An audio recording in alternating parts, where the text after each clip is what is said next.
Picture this. You're sitting across from someone you've known for years, someone who's shared your secrets, someone who's laughed at your jokes, someone you trust with your life. And in that moment, as they look you dead in the eye and lie to your face, you realize something that will change you forever. Trust isn't just dangerous. Trust is the weapon they use to destroy you. Welcome to the darkest truth about human nature, the one they don't teach you in school. The one your parents never prepared you for. The one that Niccolò Machiavelli understood 500 years ago, when he wrote the most controversial book in political history.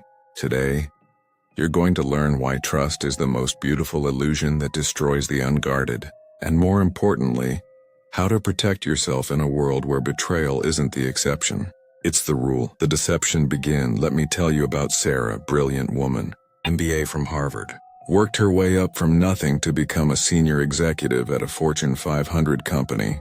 She had this one friend, Jennifer. They'd known each other since college, shared everything, vacations together, late-night phone calls. Jennifer even lived in Sarah's guest room for 6 months during a difficult divorce. Then Sarah got promoted to vice president. Suddenly, Jennifer started acting strangely. Little comments here and there. Questions about Sarah's work.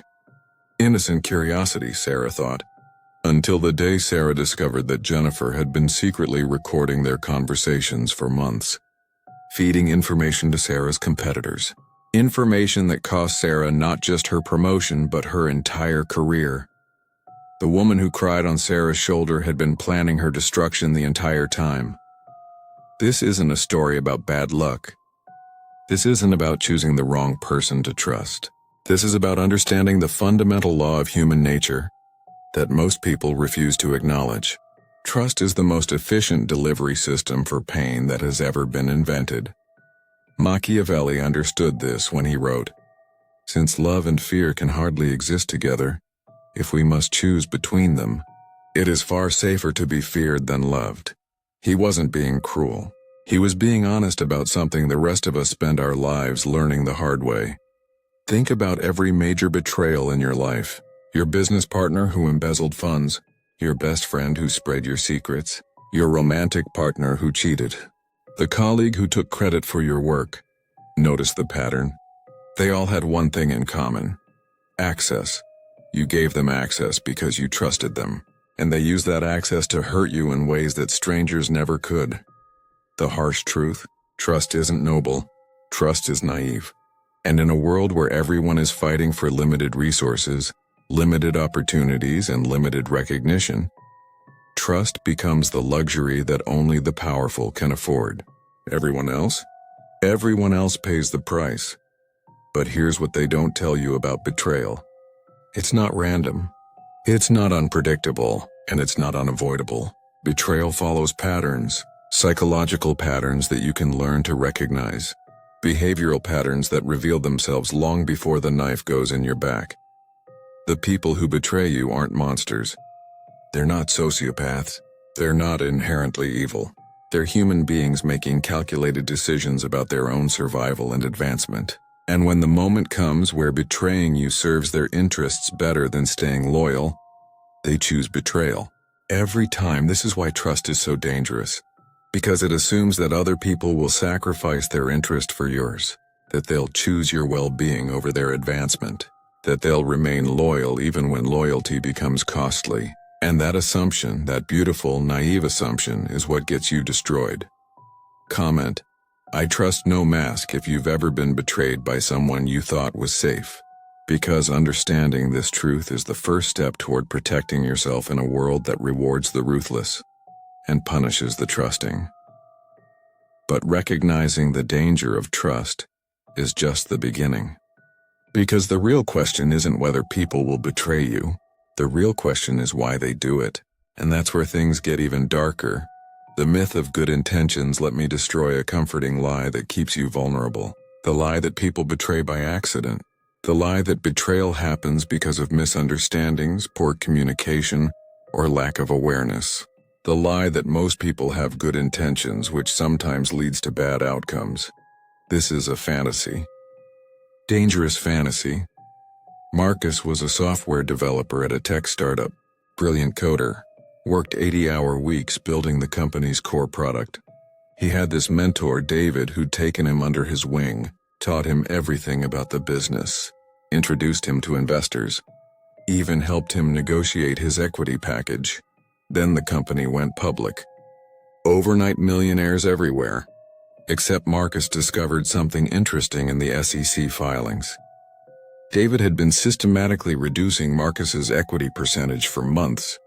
Small adjustments, legal adjustments, adjustments that Marcus had unknowingly signed off on adjustments because he trusted David's guidance.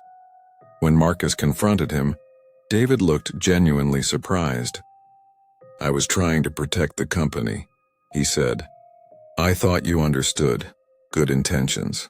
Honest mistake. Miscommunication." Except the paperwork told a different story. David had been planning this for over a year. The timing was too perfect. The legal maneuvering is too sophisticated. The execution is too clean. This wasn't an accident. This was a strategy.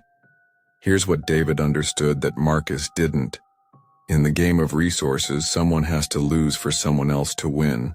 And when that moment comes, good intentions become a luxury that winners can't afford. People don't betray by accident. They betray when it benefits them. And they use good intentions as camouflage for self-interest because it allows them to sleep at night while you suffer the consequences. Think about the language betrayers use. "I didn't mean for this to happen. I was trying to help. I thought you'd understand. I had no choice." Notice how every excuse shifts responsibility away from their decision and onto circumstances, misunderstandings, or your failure to comprehend their noble motives. This is psychological warfare. They're not just taking what they want from you. They're making you complicit in your own destruction by convincing you to feel guilty for questioning their motives. The brutal truth about human motivation is this: people do exactly what they want to do, when they want to do it, for reasons that serve their interests. Everything else is performance. The excuses, the explanations, the apparent guilt, the crocodile tears, all of it is designed to maintain their reputation while they harvest the benefits of betraying you. Machiavelli observed this when he wrote, "Men judge generally more by the eye than by the hand, for everyone can see and few can feel." People care more about appearing virtuous than being virtuous. They care more about managing their image than managing their integrity. This is why the most dangerous betrayers are the ones who maintain perfect reputations, the ones everyone describes as good people, the ones who volunteer at charities while embezzling from their companies, the ones who give relationship advice while cheating on their spouses, the ones who preach loyalty while planning your downfall. They understand something that honest people don't. In a world where perception shapes reality, virtue is a strategic asset. And strategic assets are meant to be leveraged for gain. But here's the empowering truth hidden in this darkness. Once you stop believing in accidental betrayal, you start seeing intentional patterns. Once you stop accepting good intentions as explanations for bad outcomes, you start recognizing the signs of calculated self-interest. And once you understand that people's actions reveal their true priorities, you stop being surprised by their choices. The world doesn't reward good intentions. It rewards effective execution, and effective execution often requires sacrificing other people's interests for your own. The people who understand this rule use it to their advantage. The people who don't understand this rule become victims of those who do. This leads us directly to the next principle. Trust isn't just dangerous because people betray. Trust is dangerous because it creates an entire economic system, where your vulnerability becomes their opportunity. Trust, the currency of control. Watch. What happens when someone asks you to trust them? Really watch. The power dynamic shifts instantly. You're being asked to lower your defenses, to reduce your vigilance, to operate on faith instead of evidence. And in that moment of requested trust, they gain something invaluable. Control over the relationship, control over the information flow, control over your expectations. In Machiavellian psychology, every act of trust is a transaction. The giver loses leverage, the receiver gains power, and like any economic system, the people who understand the currency accumulate wealth, while the people who don't understand the currency accumulate debt. Elena learned this lesson when she started her consulting business. She had this client, Richard, who ran a marketing agency. Charming guy, great reputation. He convinced her to work on a massive project without a contract. "We're partners," he said. "Partners don't need paperwork between them. I trust you completely and I hope you trust me." 6 months later, when Elena presented her work, Richard claimed he'd never agreed to her rates, never promised her the scope she'd delivered, never committed to the timeline she'd followed. When Elena showed him their email conversations, he said, "I trusted you to be reasonable about compensation. I'm disappointed that you're being so aggressive about money." Elena had entered the relationship believing that mutual trust would protect both parties. But Richard understood something she didn't. Trust is never mutual. Someone is always trusting more than the other person, and the person who trusts less controls the relationship. This is why successful manipulators are obsessed with building trust, not because they plan to honor it, but because trust is the most efficient way to lower someone's defenses. Every request for trust is actually a request for power. Power over your decisions, power over your resources, power over your future. Think about the language of trust. "Trust me on this one. You're just going to have to trust the process. I need you to trust that I have your best interests at heart." Notice how every phrase puts the burden on you. You're the one who needs to change your behavior. You're the one who needs to suspend your judgment. You're the one who needs to operate on faith. Meanwhile, they maintain complete freedom of action.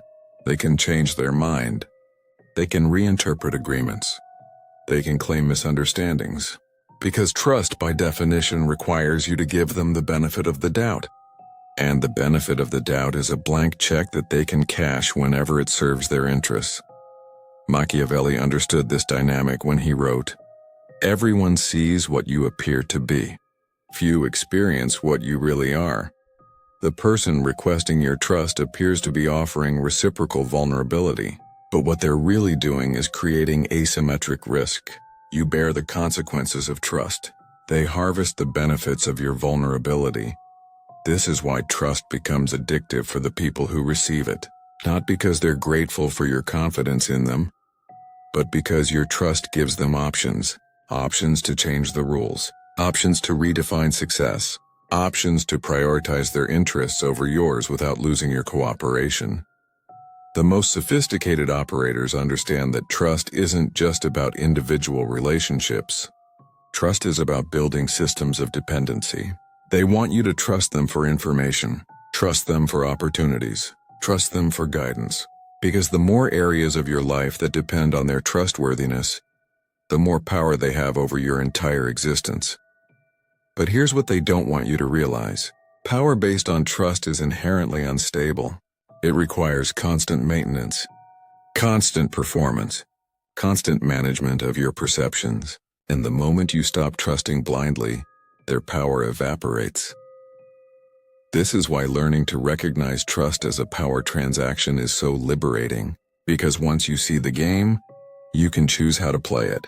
You can decide what level of power you're willing to give someone in exchange for whatever benefits they're offering.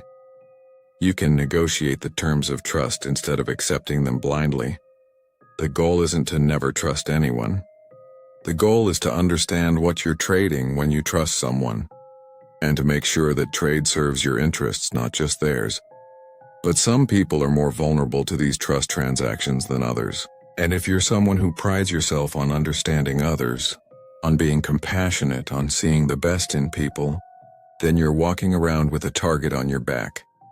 The empath's trap. If you're someone who feels deeply, who understands others intuitively, who can sense emotions and motivations that other people miss, then you need to hear this.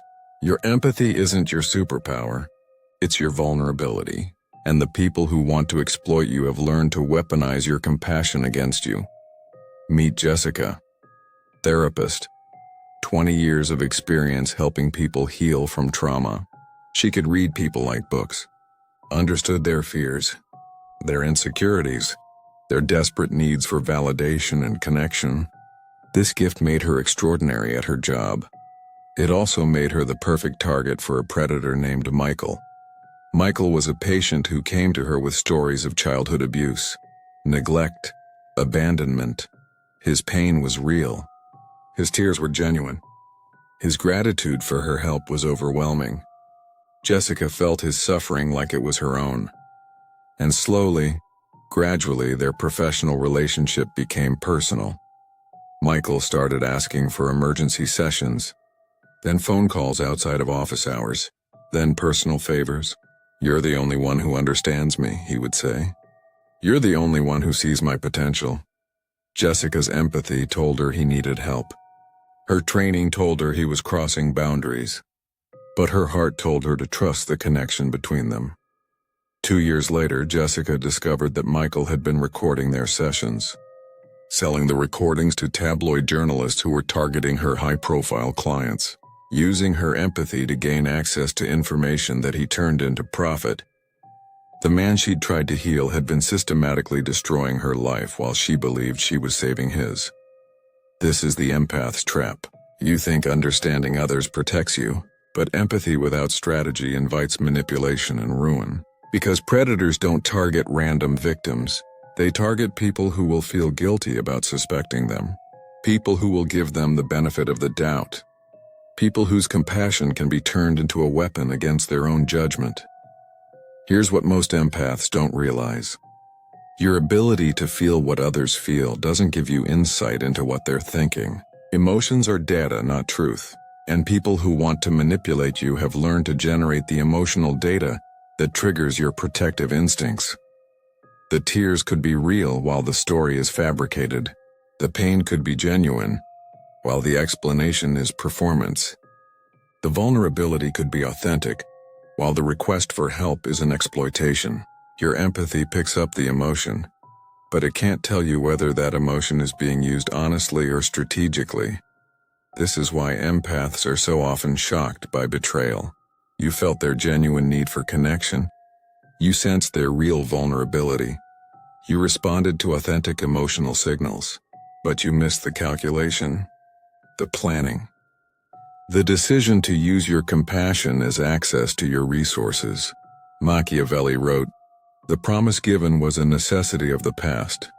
The word broken is a necessity of the present."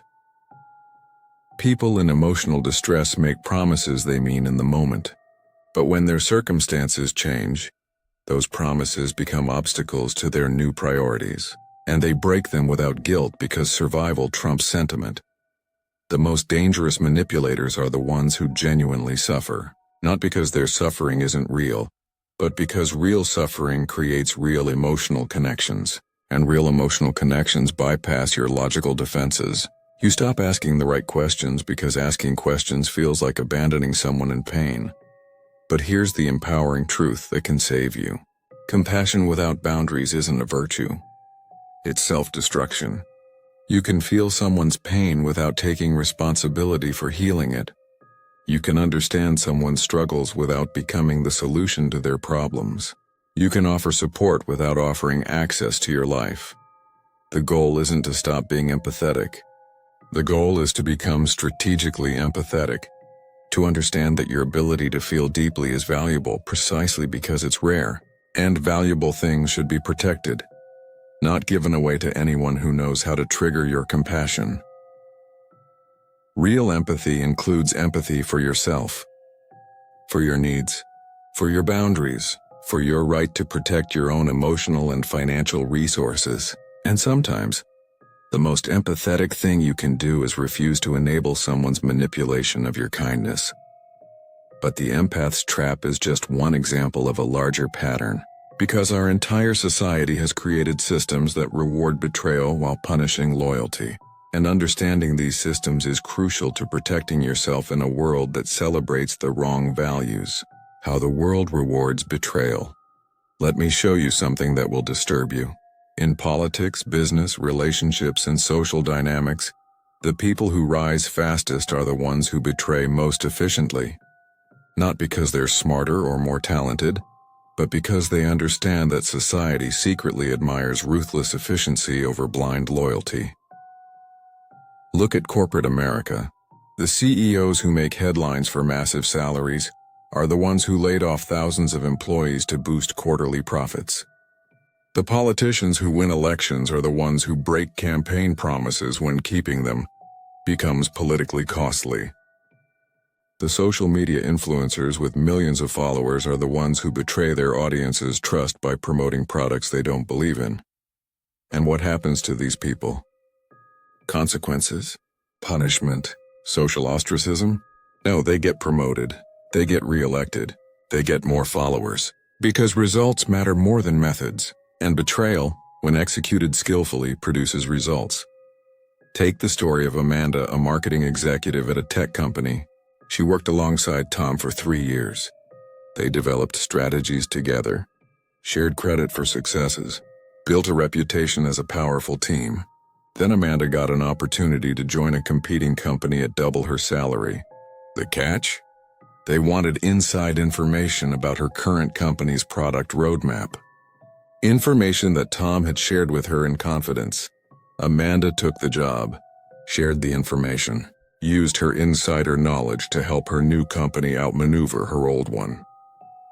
Tom's project got canceled. His team got laid off. His career stalled. Meanwhile, Amanda got promoted to vice president within 6 months. At industry conferences, people describe Amanda as brilliant and strategic. Tom is remembered as someone who couldn't adapt to a changing market. The betrayer gets celebrated for her success. The betrayed gets blamed for his failure. This is how the world really works. Society doesn't reward loyalty. It rewards results. And if you can achieve better results by betraying the people who trust you, society will rationalize your betrayal as business acumen, political savvy, or strategic thinking. Machiavelli observed this phenomenon when he wrote, "Since a ruler cannot use both moral and immoral methods at the same time, he who neglects what is done for what ought to be done sooner affects his ruin than his preservation." Translation: the people who succeed are the ones who choose effectiveness over ethics when the two conflict. This isn't because successful people are inherently evil. It's because the systems we've created reward short-term gains over long-term relationships, quarterly profits over employee loyalty, electoral victories over campaign promises, social media metrics over authentic connections. And here's the part that makes it even worse. The people who betray most successfully are often the ones who maintain the best reputations. They know how to frame their betrayal as an unfortunate necessity, how to position themselves as victims of circumstances beyond their control, how to claim that they're actually serving a higher purpose by sacrificing individual relationships for the greater good. They become masters of what psychologists call moral disengagement. They don't see themselves as betrayers. They see themselves as pragmatists, as realists, as people who understand that sometimes you have to hurt people you care about to achieve important goals, and society supports this narrative because it allows everyone to feel better about their own moral compromises. If betrayal is just pragmatism, then we're all pragmatists. If loyalty is just naivety, then we're all sophisticates. If trust is just weakness, then we're all strong. But here's what they don't want you to understand. A system that rewards betrayal is unstable. It creates environments where nobody can trust anyone, where every relationship becomes transactional, where every alliance is temporary. And eventually, that instability collapses under its own weight. The people who thrive long-term in betrayal-based systems aren't the ones who betray most efficiently. They're the ones who understand how to navigate betrayal without becoming betrayers themselves. They're the ones who can see through the masks that others wear.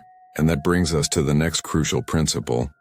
Type "I see behind the mask" if you've learned this the hard way. Because once you understand how widespread performance is in human relationships, You start developing the ability to see past the performance to the calculation underneath. Machiavelli's law of masks. Men in general judge more by the eye than by the hand, for everyone can see and few can feel. Machiavelli wrote these words 500 years ago, but they explain everything about why you keep getting fooled by people who seem so genuine, so trustworthy, so committed to your well-being. People don't wear masks to hide their evil intentions. They wear masks to hide their ordinary human selfishness. The mask of friendship, the mask of loyalty, the mask of shared values, the mask of mutual benefit, all designed to disguise the simple truth that they prioritize their interests over yours, and they need your cooperation to achieve their goals. Consider the story of Brian, a small business owner who hired Lisa as his operations manager. Lisa was perfect on paper. Great references. Stellar interview. She talked passionately about building companies, supporting teams, and creating value for customers. She seemed to share his vision completely. For the first year, Lisa was everything Brian had hoped for. She worked long hours, took initiative, built relationships with clients.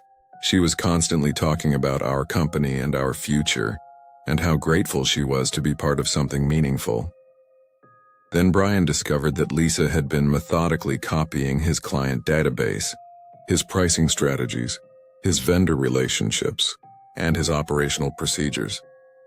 She wasn't building his company. She was reverse engineering it. Every conversation about our future was intelligence gathering for her own competing business that she planned to launch. When Brian confronted her, Lisa seemed genuinely hurt. "I thought you'd be proud of me for learning so much," she said. "I thought you'd want to see me succeed." The mask of mentorship. The mask of shared achievement.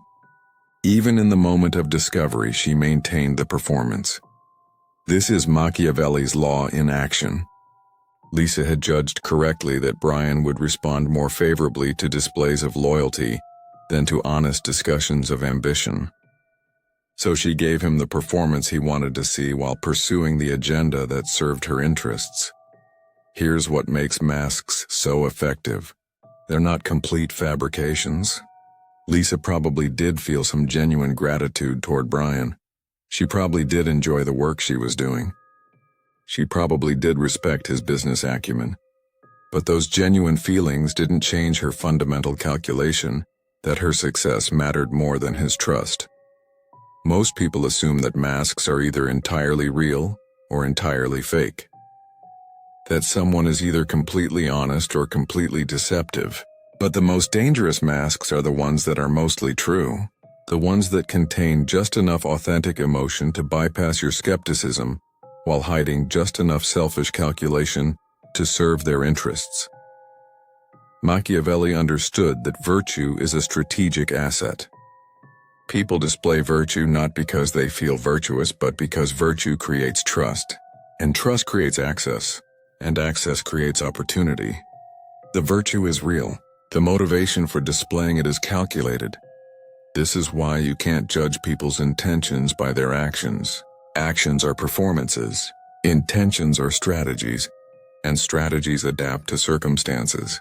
The person who seems most committed to your success today might be the person who betrays you tomorrow, not because they've changed, but because circumstances have changed and betrayal now serves their interests better than loyalty.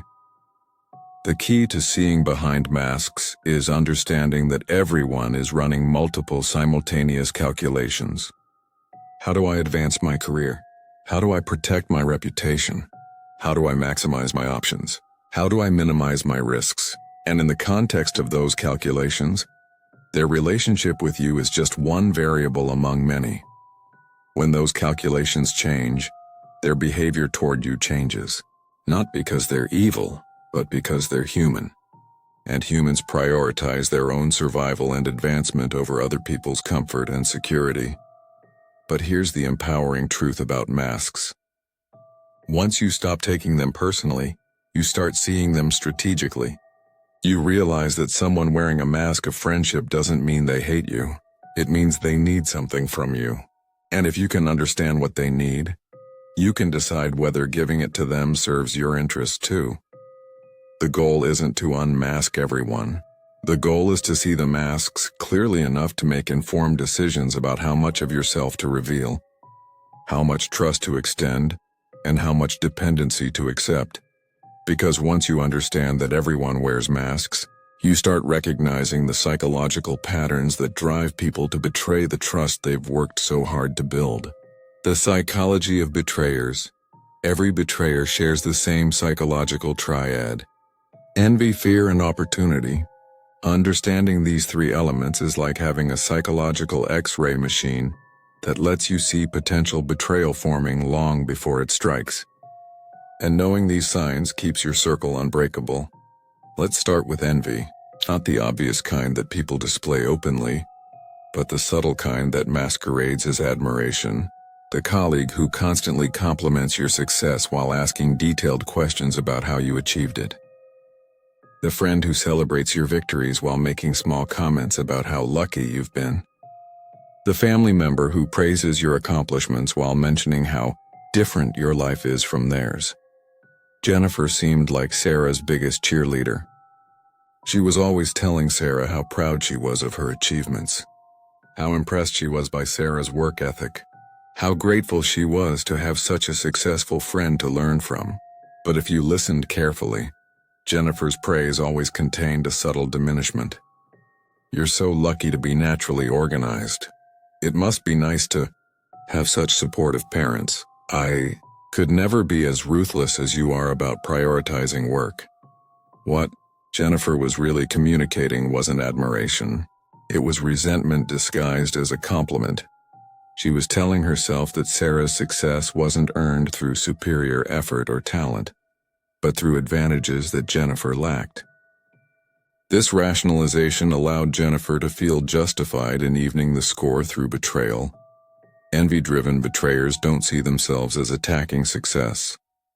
They see themselves as correcting unfairness.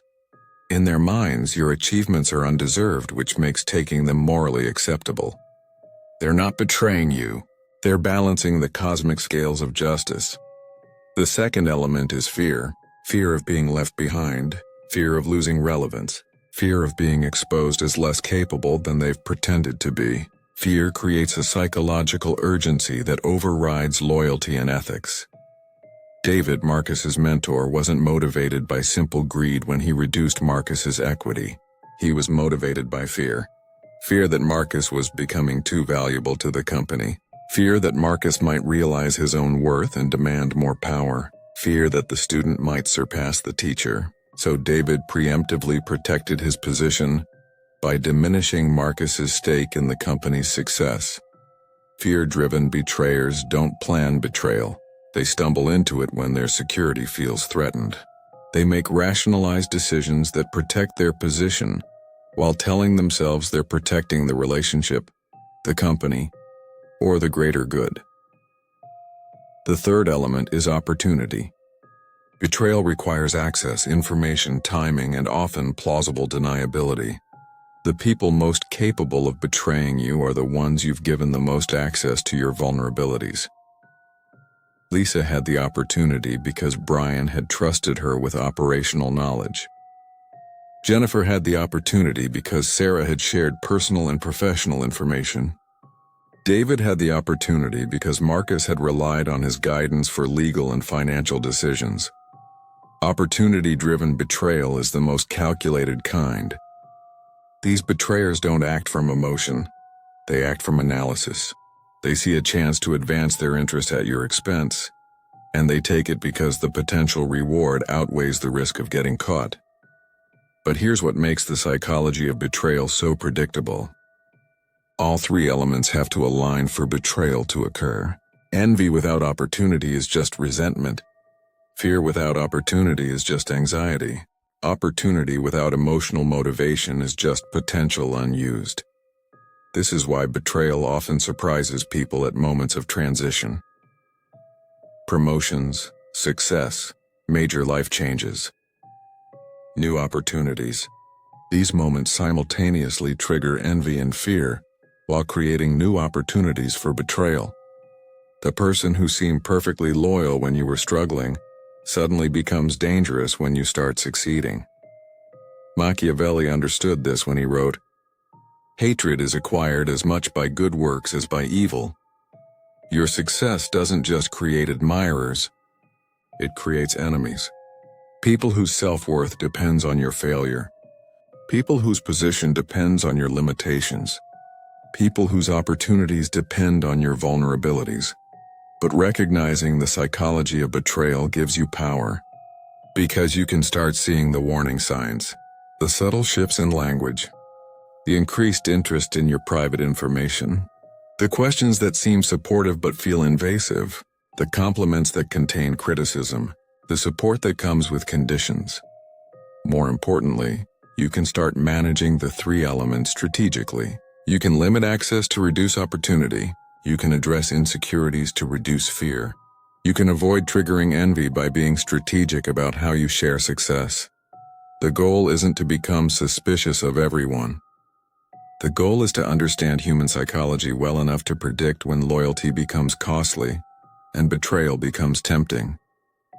Because once you understand the psychological mechanics of betrayal, you can start building relationships that are resilient to those pressures. But understanding why people betray isn't enough.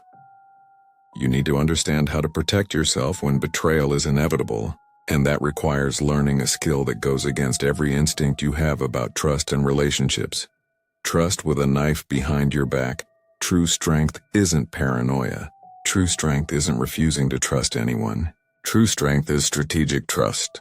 The ability to control what others can betray, not whether they will betray you. Because in a world where betrayal is inevitable, the question isn't how to prevent it. The question is how to survive it. Let me introduce you to a concept that will revolutionize how you think about relationships. Compartmentalize trust. Instead of trusting people completely or not at all, you trust them with specific things for specific reasons while maintaining control over everything else. Richard was a successful entrepreneur who learned this lesson after being betrayed by 3 different business partners in 5 years. Each time he had trusted completely, shared everything, given full access to finances, strategies, and relationships. And each time his partner had used that complete trust to destroy him. The 4th time Richard started a business, he did things differently. He trusted his new partner, Stephen, with product development because Stephen was brilliant at engineering. But Richard maintained sole control over finances. He trusted Stephen with client relationships because Stephen was great with people, but Richard maintained ownership of the client database. He trusted Stephen with day-to-day operations because Stephen was an excellent manager, but Richard maintained control over strategic partnerships. When Stephen eventually tried to start a competing company, he discovered that he had access to pieces of Richard's business, but not the whole system. He could take some clients, but not the complete client database. He could replicate some products, but not the entire development process. He could hire some employees, but not the key relationships that made the business successful. Stephen's betrayal still hurts. But it didn't destroy Richard's company because Richard had practiced strategic trust. He had given Stephen access to the things he needed to do his job well, while maintaining control over the things that could destroy the business if betrayed. This is what Machiavelli meant when he wrote, "A prudent man should always follow in the path trodden by great men and imitate those who are most excellent." The most excellent leaders don't avoid betrayal. They survive betrayal, and they survive it by never putting their entire future in someone else's hands. Strategic trust operates on a simple principle. Trust people with what they can handle. Control what you can't afford to lose. This doesn't make you paranoid. It makes you prepared. In personal relationships, strategic trust means sharing your emotions without sharing your passwords, opening your heart without opening your bank account, introducing someone to your friends without giving them access to your professional network, being vulnerable about your feelings without being careless about your resources. In business relationships, strategic trust means collaborating on projects without sharing proprietary information. partnering on opportunities without merging operations, building relationships without creating dependencies, working together without losing the ability to work apart. The key insight is this: betrayal is only devastating when you've trusted someone with something you can't afford to lose. If you trust someone with something you can replace, rebuild, or recover from, then their betrayal becomes manageable. Painful, but manageable. This doesn't mean becoming cold or calculating. It means becoming intelligent about the difference between emotional intimacy and operational vulnerability. You can love someone deeply without giving them the power to destroy your life. You can work closely with someone without giving them the ability to steal your future. Strategic trust also includes building systems that don't depend on any single person's loyalty. Multiple revenue streams so no client can destroy your business. Multiple relationships so no friend can isolate you socially. Multiple skills so no employer can control your career. Multiple sources of validation so no person can control your self-worth. The most resilient people aren't the ones who trust perfectly. They're the ones who build lives that can withstand imperfect trust. They create redundancies. They maintain independence. They develop the ability to recover quickly from betrayal because they never put everything at risk in the first place. But here's the paradox of strategic trust. When you stop needing people to be trustworthy, they often become more trustworthy. When you stop being desperate for loyalty, you start attracting more loyal people. When you stop making your happiness dependent on other people's behavior, you start building relationships with people who want to support your happiness, rather than people who want to exploit your dependence. This brings us to one of the most important skills you can develop: the ability to transform betrayal from devastating trauma into strategic intelligence. Because pain, when processed correctly, becomes the tuition for wisdom that no amount of success can teach you. Reclaiming power. After betrayal, pain is the tuition of wisdom, and betrayal, when processed correctly, teaches you lessons about human nature that no success, no achievement, no amount of good fortune can provide. Machiavellian resilience doesn't mean avoiding emotional pain. It means turning emotional scars into strategic foresight. Most people process betrayal as personal failure. They ask themselves, what did I do wrong? How could I have been so stupid? Why didn't I see the signs? These questions assume that betrayal is a mistake that can be avoided through better judgment or different behavior. But that assumption keeps you vulnerable to the same patterns in different relationships. The more empowering questions are strategic. What did this betrayal teach me about human psychology?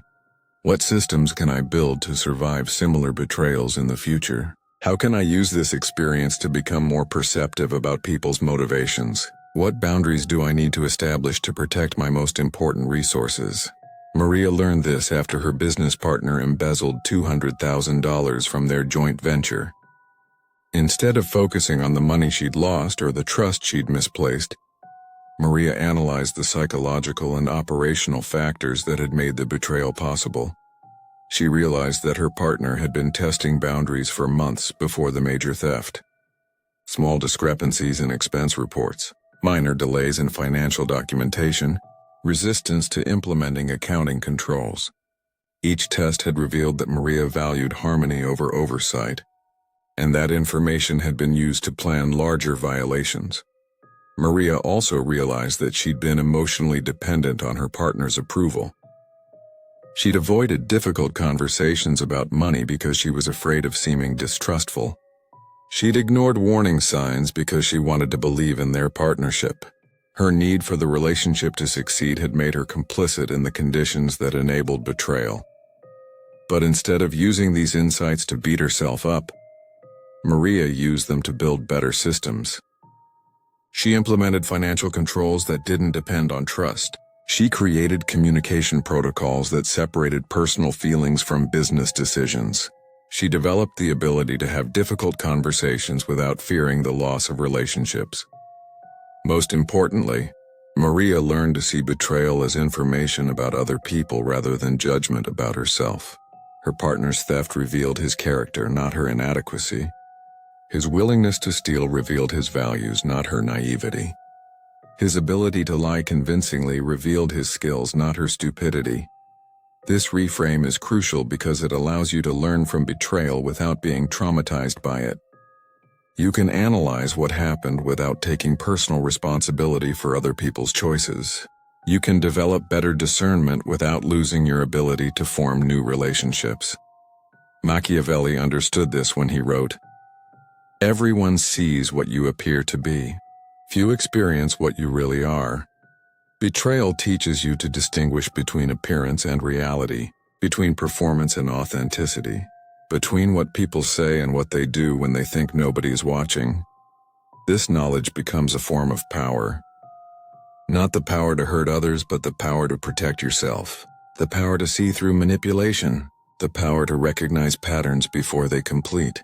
The power to build relationships with people who earn your trust rather than people who demand it. The strongest people aren't the ones who've never been betrayed. They're the ones who've been betrayed and learned to use that experience as advanced education in human psychology.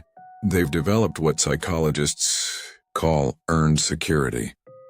The ability to form trusting relationships based on evidence and boundaries rather than hope and need. But here's the most important insight about reclaiming power after betrayal. The goal isn't to become invulnerable. The goal is to become anti-fragile. To build a life that doesn't just survive betrayal but actually becomes stronger because of it. Every betrayal teaches you something about the kinds of people to avoid. Every manipulation attempt teaches you something about the techniques to recognize. Every boundary violation teaches you something about the limits to enforce. The pain becomes intelligence. The experience becomes armor. The betrayal becomes protection against future betrayers. This transformation requires a fundamental shift in how you view relationships. Instead of seeing them as sources of security, you start seeing them as sources of information. Instead of needing them to validate your worth, you use them to calibrate your perceptions. Instead of depending on them for happiness, you appreciate them for the value they add to an already complete life. And that brings us to the final transformation. The cold freedom that comes from seeing clearly in a world that rewards performance over authenticity. The cold freedom of caution. When you stop trusting blindly, you start seeing clearly. And clear vision in a world full of masks is the most liberating and isolating experience you can have. Not everyone deserves your openness, only your observation. This isn't cynicism. This is clarity. And clarity, once achieved, gives you a form of freedom that most people never experience.